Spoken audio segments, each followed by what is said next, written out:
Hey everyone, it's John here from RPO Hockey, back with another video, and today's video is going to be a very early Edmonton Oilers 2020-2021 lineup prediction. So I'm on Cap Friendly right now, Armchair GM, and I'm looking at this roster right now. Andreas Athanasiou, so I've gone ahead and re-signed him to a 1-year, $3 million deal.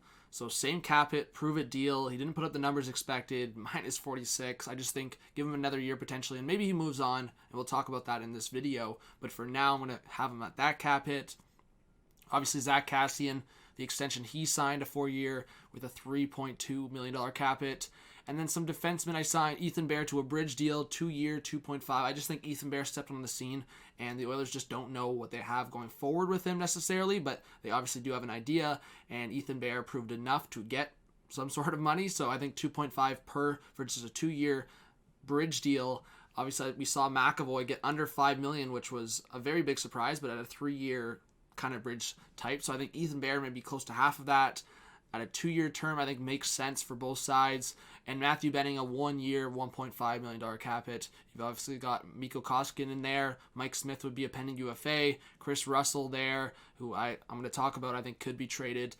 But overall, I think for the Edmonton Oilers, there's a couple needs. And right now, if you're looking at the depth chart, Jujhar Khaira is at that third center spot, which I think realistically slides down. Josh Archibald was playing bigger roles at some points. But I think there's a possibility of him moving down to the fourth line. Maybe he does play on that third line. Maybe they trade Alex Chason. But I think there's the one big thing that Oilers fans might be already noticing. Where's James Neal? So I do think if the NHL was to give all 31 teams a compliance buyout each, which there's no cap hit in a compliance buyout. A regular buyout, obviously we're talking about a different story, but a compliance buyout would clear out the whole cap hit. So James Neal's cap hit would be gone. I think that would be huge for the Edmonton Oilers. And the expected cap hit, would be 9.8. In this scenario right now, going into next year, if the cap stayed the same, the cap space for the Edmonton Oilers at this point, with Ethan Bear signed, re-signing Matthew Benning, and re-signing Andreas Athanasiou to that cap hit, 9.8. That's enough to make a big signing. So let's see here. I think I kind of want to move from best case scenario to worst case scenario, and a lot of Oilers fans are already saying, like, okay, I don't think it's possible to get a big guy like Taylor Hall or Braden Holtby. Honestly, I'm going to prove a possibility that the Edmonton Oilers could get both. So, you know what, that might be a huge hot take, and Oilers fans might already be clicking off this video. You know what, I'm just proving a point to say there's a real possibility Ken Holland can make a couple bombs this offseason and get some big fish. So you know what, I'm going to go for Taylor Hall right now. And so we're going to go up. And I just want to, this is obviously not, I just had to make this trade because I don't think Armchair has the compliance buyout option. So I literally just tossed him over to the Senators. But obviously in the compliance buyout scenario, James Neal's cap hit would just be see you later, and he would be a free agent. All right, so let's go to assign UFA. We will go Taylor Hall. Age 28, 52 points in 65 games. And we will sign Taylor Hall to a 7-year term. Obviously not an 8-year term, 7-year term. At a 9.5. So again, this might be a lot for some fans, but you know what? We saw what Panarin got. We saw what Tavares got.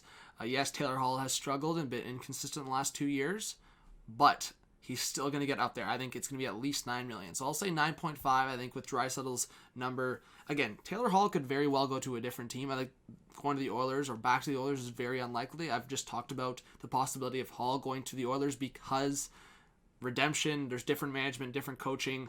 He really liked the relationships he was growing with those Oilers. I mean, whether it's Nugent Hopkins or McDavid or Draisaitl, he was developing those relationships, and then boom, see you later, gone.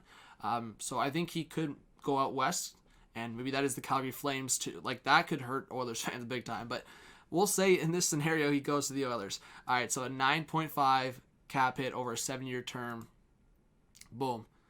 So that's basically all the cap space. Like, there's only 313,000 left, so how could you sign Braden Holtby? Well, all right, so in this scenario, we're moving up Taylor Hall to play with McDavid and Kassian. So that top 6, Nugent Hopkins, Draisaitl, Yamamoto, Kassian, McDavid, Hall. All right, we're getting somewhere. And that third line, Athanasiou, Khaira, and Chason, and then Nygaard and Archibald. All right, so we're getting somewhere here. All right, well, how can we create the cap space for Braden Holtby? So I think it starts with Chris Russell. And I really do think a team like the Red Wings, I'm just going to throw out a random team, the Red Wings. If the Oilers were to give an incentive to the Red Wings, whether it's a prospect or a pick, like I could see it being like a second or third round pick. So let's trade Chris Russell to a team like the Red Wings. All right, so we will go to Detroit. And we'll just literally, we can do a 7th round pick. Or we can just do future considerations, honestly. We don't even have to do anything. We could literally just do future considerations, or we could do literally a 7th round pick. We'll just leave it at that. And then we will add like the 3rd round pick from like 2022. Like, it doesn't even matter. At that point, like, you're just clearing the cap space. It's 1 year left on the Chris Russell contract. I don't think the Red Wings, for a team especially that's, I mean, really thin on defense, but they have a lot of guys coming off the books as well on that defense. So setting Chris Russell a $4 million cap hit, Stevie Y brings like a draft pick or a prospect in, and submit the trade. All right, so Chris Russell, is gone, and maybe Puljujarvi's in that trade where the Edmonton Oilers get something back from the Red Wings. All right, so we're good, and the cap is at 4.3 now. All right, so we're at 4.3. Mikko Koskinen now. I know Oilers fans might be like, why would we trade Koskinen? Well, if you want to sign Braden Holtby, Koskinen is see you later. 2 years left at a $4.5 million cap hit. Let's try to see if we can trade Koskinen. I've already pre-thought about this and see if we can get him to a different team and what makes sense. So Koskinen to the Buffalo Sabres. I think it's a very real possibility. So let's see who we can acquire. Well, I mean, if you're talking about the Buffalo Sabres, if they miss out on any starting goalies, they're going to need to find a different scenario because they weren't happy with their scenario in terms of goaltending this year. Allmark was playing pretty decent, but Hutton just wasn't getting the job done. So let's send Hutton back to the Edmonton Oilers. And I had 3.18 goals against average, 8.98 save percentage. Like, it's not the worst thing ever, but I think the Buffalo Sabres shave some of that salary, bring in a guy in Koskinen who could have a decent season. And even if you retain like $1 million on Hutton, that's like 5.5 in your head for Koskinen. Like, that's not the worst thing ever. You would be paying a lot more for an open guy in free agency like Braden Holtby. So, all right, so Carter Hutton. And again, does it make a whole lot of sense to the Edmonton Oilers? Maybe not, but Braden Holtby's a proven guy. And maybe Ken Holland, again, this could be a crazy scenario where he goes after Hull and goes after a starting goalie. A number one legit goalie can win you a cup. The Washington Capitals won a cup with Holtby. All right, so Hutton coming back the other way. And I think retaining makes some sense. So we'll retain like $750K. Okay, money, everything counts. So I think $750K could make sense. Maybe $1 million, but we'll just do that. All right, retained $750K. Maybe it's a little more than that, but for now we'll leave it at that.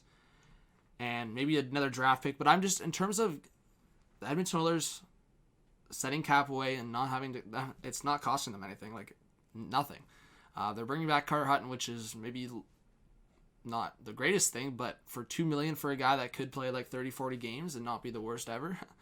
So $2 million for Carter Hutton to be your backup, that's not too bad. Maybe a little less than that. Maybe you want the Buffalo Sabres to retain more, but you're moving on from the Koskinen contract. And now if you look at the cap space, 6.8. Okay? And then here's the other option. You move on from Chason or Athanasiou. Again, it's going to be close, but regardless, if you move on from Athanasiou, that's $3 million, see you later. And I think that's a very real possibility. And you bring in a guy like Tyler Benson. I thought Chason was pretty decent, but maybe you move on from him as well. But like a guy like Lucas Wallmark, like that could be a real possibility. So let's just do it. I think Wallmark put up the numbers, 25 points in 67 games. That could be the third line center for the Edmonton Oilers. So we'll go Wallmark. And Athanasiou, I think, is a little more proven. So we'll go Wallmark and maybe add like a draft pick. So again, we're getting maybe into hot take territory, but I'm just giving you scenarios of how it would make sense for the Edmonton Oilers to sign a guy like Holtby. So if you get a guy like Wallmark, then maybe you send Chason as well. So we'll send Chason there as well to the Florida Panthers. So you're and Wallmark might have to sign for like $2 or $3 million. You made the trade for Athanasiou. You see for down the stretch in the playoff run, obviously playoffs might not happen. just submit that trade. It might not make a lot of sense, but again, if you're going for free agents, you need to clear that cap space. So you get a guy like Wallmark who can be your third line centerman. All right, so now we'll sign Wallmark. So I'm going to go at a 2-year term or 1-year term. It could be in around there at a 1.5. I think 1.5 or 2 makes sense for Wallmark. I'll go 2 million. Like, I think that could make more sense for Wallmark's side of things. So 2 years, 2 million. Let Wallmark prove himself. He becomes the third line centerman for the Edmonton Oilers on a line with Archibald and potentially a guy like, I think Tyler Benson could be called up. Whether it's Nygaard or Benson in there, I think that could make sense for the Edmonton Oilers. I think Benson has proven he can get in there and get some minutes. So whether it's Nygaard or Benson, I don't think it really matters. And like a right winger on that side, like who knows who it could be. Maybe you just sign like a depth guy in free agency. So we'll literally go do that right now. So let's go super big hot take. I thought Perry, I know some Oilers fans weren't feeling it, but I thought Perry could maybe be an option for the Oilers. You know what? Another maybe 1.5, like literally the exact same.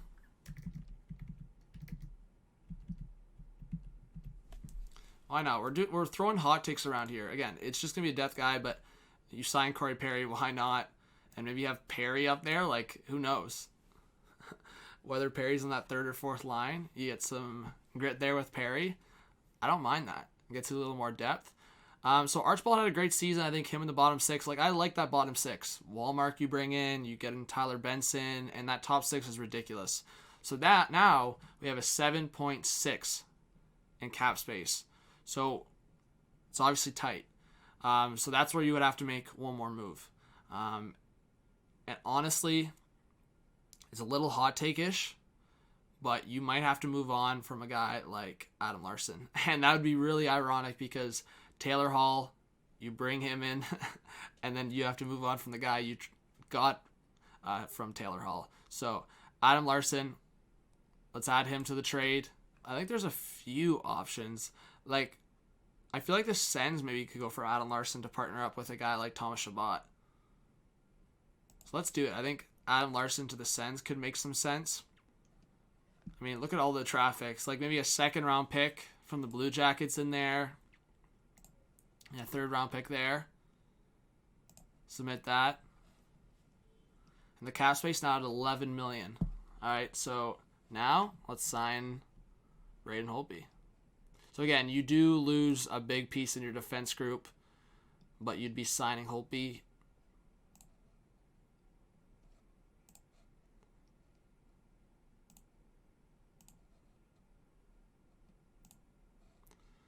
All right, so you sign Holtby to 6-year term, we'll say.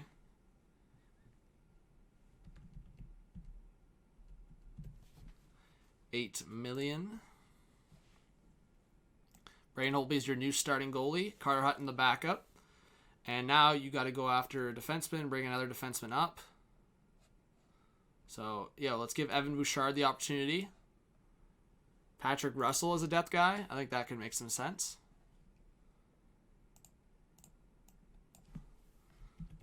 $700, exact same. All right, so he's one of the extra forwards. A defenseman. We'll have to do another forward, but let's go defenseman now. Yeah, maybe Mike Green could be a good option. So let's bring Mike Green on a 1-year deal. Maybe he likes it in Edmonton.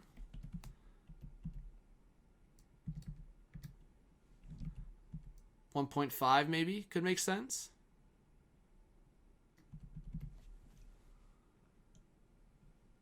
I could see that making sense. All right, now we have 728. So we're talking about like we're on the crunch here for cap. So Mike Green and maybe Evan Bouchard isn't up there. So in that case, if you did sign a guy like Mike Green, then I think it would be a different guy you sign. So Evan Bouchard goes back down and he plays the year in the AHL, which I think could make a lot of sense. And you sign a very like depth defenseman, which I feel like Fantenberg is like the definition of depth defenseman. maybe a different depth guy. Yeah, why not? Let's bring in Luke Shen as our 7th defenseman. Why not? It makes sense. 700K. All right. Look, all right. I think we're getting somewhere here. Caleb Jones, Mike Green, Matthew Benning, Darnell Nurse, Ethan Bear, Clefbaum. Yo, I think we're getting somewhere here. And all right, so we bring up one more forward. How much? Just over 900K. All right, I think we're getting somewhere here. Yeah, I mean, Logan Shaw. Yeah, maybe you bring in a guy like Logan Shaw. Like, that would be cheap. Yeah, like that could make sense with Winnipeg. All right, there you go. Honestly, I think that's a real contender right there. Again, this is like if you're going for the big guns. So if we're talking about Nugent Hopkins, Draisaitl, Yamamoto, then Cassian, McDavid, Hall. Like, what do you guys think about that lineup? Honestly, I don't think it's bad at all. Yes, you lose the depth from Larson. You bring back Mike Green, though, to be on your third pair with Caleb Jones. Yeah, so maybe you do want to improve that top four with Darnell Nurse there. But I think Darnell Nurse, Clefbaum, and Ethan Bear, I think those three in your top four are really solid.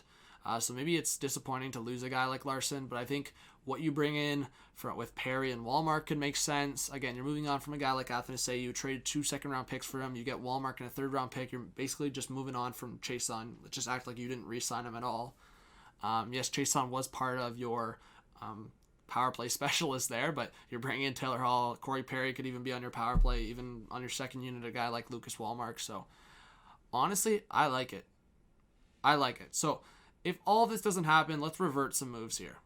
Thank you for watching. Please subscribe and drop a like, and I will be making a part 2 to this video. So this was more of like the big opportunities for the Oilers and like the big moves. I'll be making a part 2 where there's more realistic moves and more of a realistic scenario for the Oilers going into 2020, 2021, as well as some different options, whether it's through free agency or trade. So thank you for watching. I hope to see you on the next one. This was John from Hutton Hockey. Have a good one.